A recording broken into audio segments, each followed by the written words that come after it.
नमस्कार दोस्तों, आपका स्वागत है टीबी जागरूकता अभियान में। तो जैसे कि हमारे माननीय प्रधानमंत्री जी ने टीबी मुक्त भारत के लिए 2025 तक का निश्चय किया है, तो हम सब मिलजुल कर उसमें कुछ न कुछ योगदान पाएंगे। तो इसीलिए मैंने अपने ये यूट्यूब चैनल शुरू किया है और इसलिए मैं इस पर जब भी मुझे समय मिलता है तो मैं इस पर समय समय पर अलग अलग जानकारी की वीडियोज़ जो है वो अपलोड करती हूँ।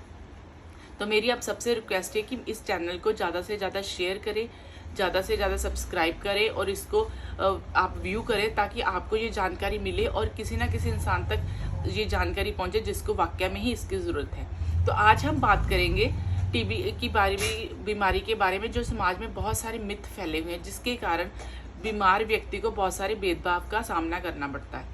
पहला मिथ तो ये है कि अगर किसी को टीबी की बीमारी हो जाती है तो कहा जाता है कि उस इंसान को अलग रखना चाहिए। क्यों? क्योंकि दूसरा इंसान डरता है कि उसको कहीं इन्फेक्शन ना हो जाए।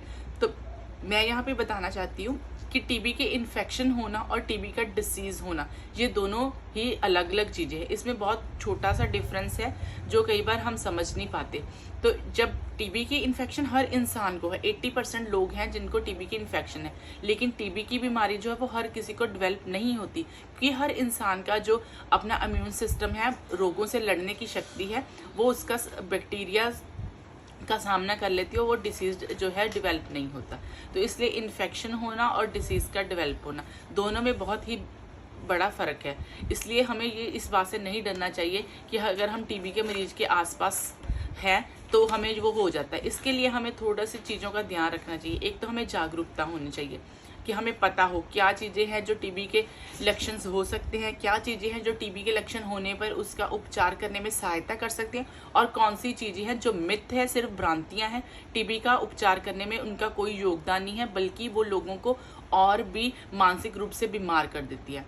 तो अगर किसी को टीबी की बीमारी हो जाती है तो हमें उसको बोलचाल छोड़ देना चाहिए, हमें उससे अलग रहना चाहिए, हमें उसके साथ खाना नहीं खाना चाहिए।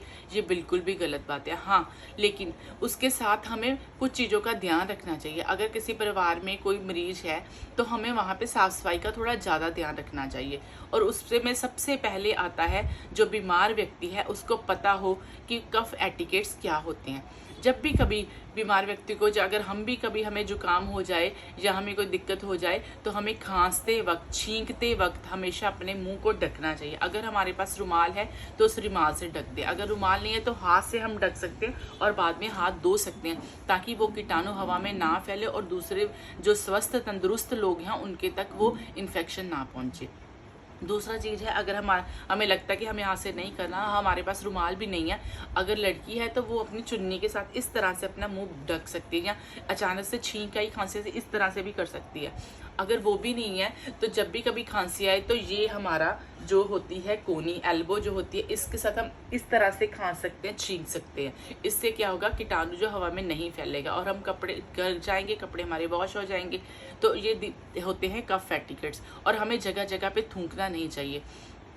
आमतौर पे जब भी किसी बंदे को कुछ गले में होती है खराश, तो कहीं पे भी अगर वहाँ पे बिन है, वॉश बेसिन है, टॉयलेट है, कहीं पे भी वो कर देता। वो इतनी भी हिम्मत नहीं करता कि वो कहीं पे ऐसी जगह जाके उस थूक को अपने को फेंके ताकि वो थूक के द्वारा और लोगों तक ना फेंक जाए बीमारी। इसलिए हमें टीबी के मरीज के साथ भेदभाव नहीं करना, उसके साथ बोलना नहीं छोड़ना, खाना खाना नहीं छोड़ना, उसके साथ हमें भेदपूर्ण व्यवहार नहीं करना।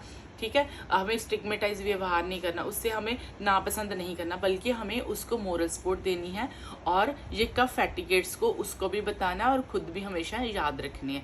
Thank you very much.